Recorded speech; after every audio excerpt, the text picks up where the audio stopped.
It was a Friday, and everyone had left early for the long weekend. Everyone except me. I had a deadline to meet, so there I was, alone in the office. The usually bustling office was eerily quiet. The only sound was the hum of the air conditioning.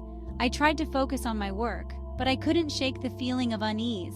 It was getting dark outside. I decided to make a cup of coffee, just to have something to do to break the silence. The silence was starting to get to me. It was heavy, oppressive, like the air itself was closing in. I found myself holding my breath, listening for any sound, any break in the monotony. But there was nothing, just the hum of the air conditioning and the tapping of my keyboard. I got up and walked over to the window. The city was alive with lights, but up here on the 10th floor, I felt completely isolated, like I was in a bubble, cut off from the rest of the world. The feeling of unease intensified. I wished I had someone to talk to, someone to break this eerie silence. I pulled out my phone, tempted to call someone, anyone. But who would I call at this hour? Besides, I didn't want to seem foolish. I was being paranoid, I told myself. There was nothing to be afraid of. It was just an empty office. Suddenly I heard it, a noise, a soft thud from down the hallway. My heart skipped a beat. I froze, listening intently. The sound came again, a scraping sound like something being dragged across the floor. I held my breath, my blood turning to ice. My mind raced. Was it just the building settling? Or was it something else? Someone else? I told myself it was nothing, just my imagination playing tricks on me. But I couldn't ignore the fear that was gripping my throat. I had to find out what was making that noise. Slowly, I got up from my chair. My legs felt like jelly. I crept towards the door, my heart pounding in my chest. Each step was a monumental effort. I put my ear to the door, listening for any sound. The scraping noise had stopped. I stepped out into the hallway. It was cold, much colder than my office. The air was stale and heavy, filled with the dust of 1,000 forgotten workdays. I walked slowly, my footsteps echoing in the silence. I told myself I was being silly, that there was nothing to be afraid of. But my heart was racing and my palms were slick with sweat. I reached the end of the hallway and peered around the corner. There was another hallway, equally dark and deserted. I listened intently, but there was no sound. The scraping noise had vanished. I considered turning back, going back to my office and locking the door.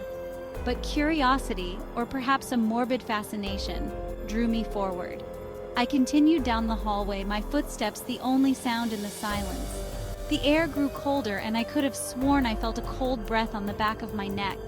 I shivered, pulling my jacket tighter around me. I had to be imagining things. There was no one here but me. I gave up on the elevator. It was probably just turned off for the night. I turned and started back down the hallway. I just wanted to go back to my office, gather my things, and get out of this building. The sooner the better. The silence was starting to feel oppressive again, like the walls were closing in on me. As I walked, I thought I saw something move out of the corner of my eye. I stopped dead in my tracks, my heart leaping into my throat. I turned slowly, scanning the hallway.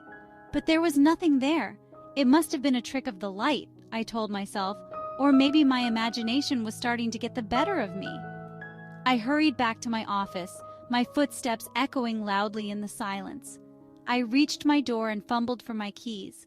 My hands were shaking so badly that I could barely get the key in the lock. Finally, I managed to unlock the door and slipped inside, locking it behind me.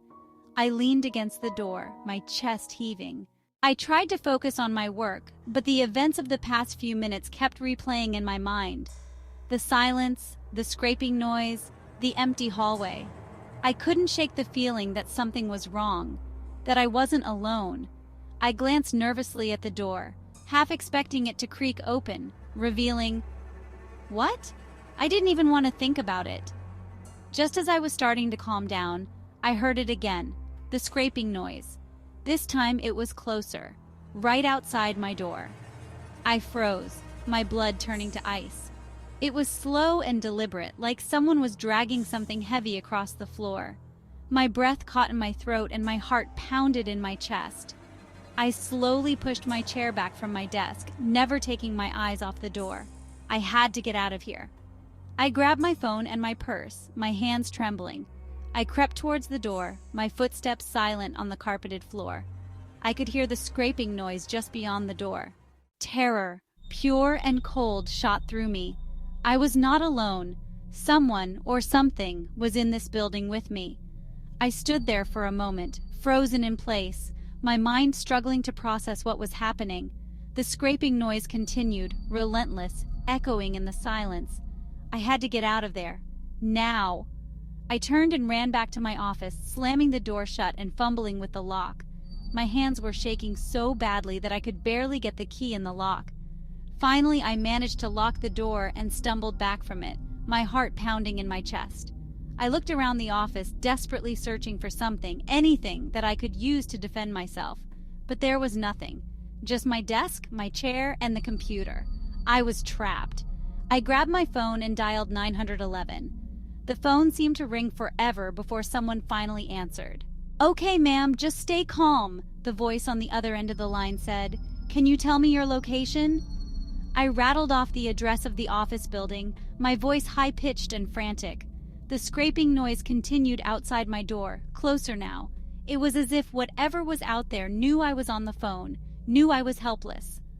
"All right, ma'am, we're sending someone over there right now," the voice said.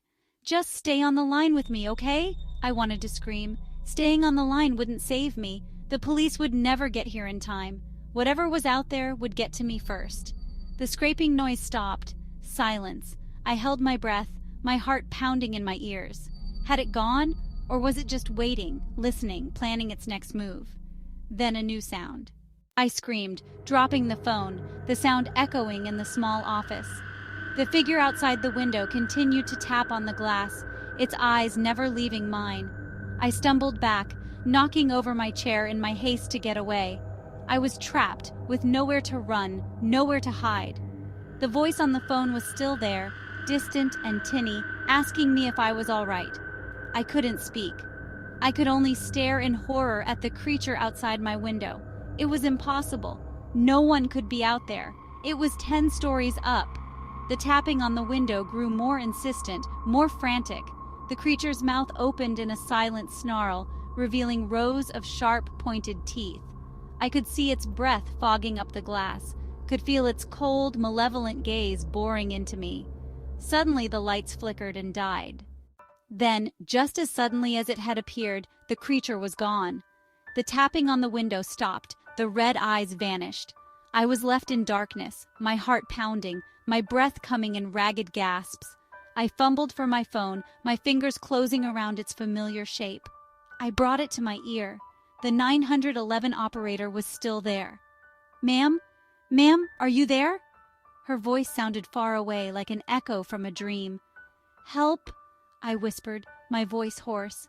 "Please, hurry." I could hear sirens in the distance, growing closer.